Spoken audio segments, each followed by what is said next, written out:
আগামীকাল বিকেলে নবান্ন থেকে আমি এবং সংশ্লিষ্ট দপ্তরের মাননীয় মন্ত্রী সিএস এফএস এবং অন্য আধিকারিকদের উপস্থিতিতে অগ্নিমিত্রা পাল এবং আমি একটি ফর্ম পাবলিশ করব, যেই ফর্ম অন্নপূর্ণা যোজনায় ফিল আপ করতে হবে এবং আমরা কালকেই বিস্তারিত বলবো।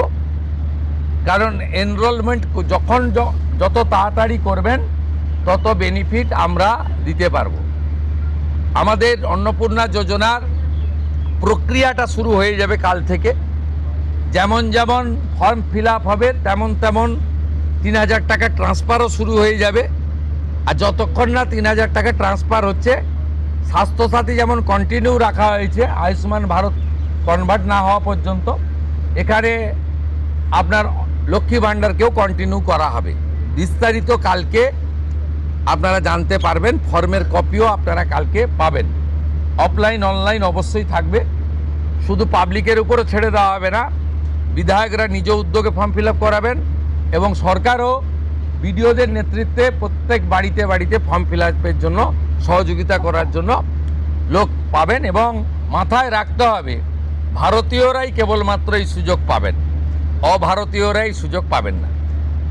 ভারতবর্ষের সরকারের টাকা বাংলাদেশ থেকে আসা অবৈধ অনুপ্রবেশকারীদের দেওয়ার জন্য নয়, এটা খুব ক্রিস্টাল ক্লিয়ার। সরকারি বাসে আপাতত সব মহিলাদের আমাদের ফ্রি সুযোগ তারা পাচ্ছেন আগামী সপ্তাহ থেকে। তো আগেই ক্যাবিনেট অনুমোদন দিয়েছে, এটা কার্যকর হচ্ছে। কিন্তু আমরা এখনই সবাইকে সব মহিলা বললেই সুযোগ দিলে পরবর্তীকালে কিন্তু কার্ড করব। আমরা দেখেছি ডোমকলে বিগত সরকারের সময় পুরুষরা লক্ষ্মীর ভাণ্ডার পেয়েছেন।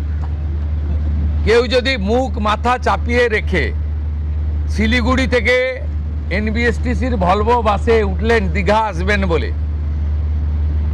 তিনি যদি বোরখা পরে চলে আসেন, তাহলে তাকে পুরুষ না মহিলা দেখার কোনো মেকানিজম বাসের ড্রাইভার কন্ট্রাক্টরের নেই।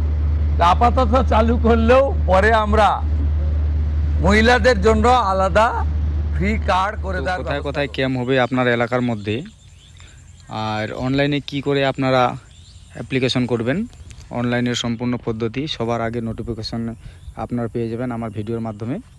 তো আপনি যদি আমার চ্যানেলে নতুন হয়ে থাকেন তো অবশ্যই আমার চ্যানেলটিকে সাবস্ক্রাইব করে পাশে থাকা বেল আইকনটি দাবিয়ে আমার চ্যানেলকে সাবস্ক্রাইব করে রাখবেন, কারণ পরবর্তী ভিডিও নোটিফিকেশন পাওয়ার জন্য। তো সবার আগে ভিডিও চলে আসবে আমার এই চ্যানেলে। তো নতুন আপডেট পাওয়ার জন্য অবশ্যই আমার চ্যানেলটিকে সাবস্ক্রাইব করে রাখবেন।